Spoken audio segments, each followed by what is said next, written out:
Imbilin ti Gobernador ti Cagayan tinaingat ang monitoring kan inspeksyon kadag iti patrabaho tapno saan ang maitantan ti sagasot 20 nga infrastructure projects a manarimaan iti probinsya. Dayta kan na pa adamag iti Region 2 isang bahay ni Dayan Monica Tukay. Iti Cagayan, naingat ti panang monitor ti gobernador kadag iti proyekto tapno awan ti may tantan iti sangagasot 20 a proyekto ama narimaan iti probinsya. Dinutukan ti opisyal dagiti cluster heads ti PEO amang isayangkat iti dagos ang nga assessment iti manpower requirements ti tunggal proyekto. Nasken ang manayunan dagiti trabahador no kasapulan kas iti engineers, contractors, ken liaison officers.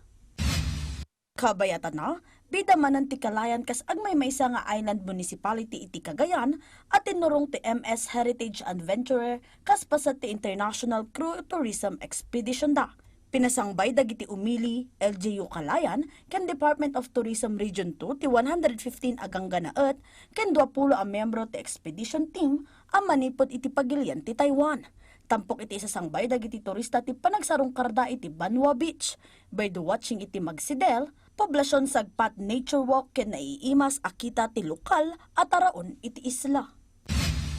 Iti Nueva Vizcaya, agnumar dagiti kidney patient iti baro a dialysis center iti Dupax District Hospital. Tinasao a pasdak ket PhilHealth accredited ken addaan iti 10 ket 6 a units. May basar iti PhilHealth benefit package dagiti pasyente nga addaan iti stage chronic kidney disease ket makover ti 156 a hemodialysis session da.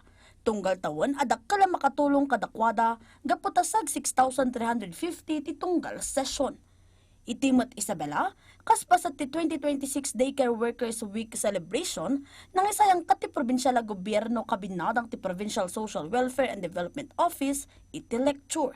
May naidaytoy iti prevention, early identification, referral and intervention of developmental delays, disorders and disabilities in early childhood, a para iti child intervention.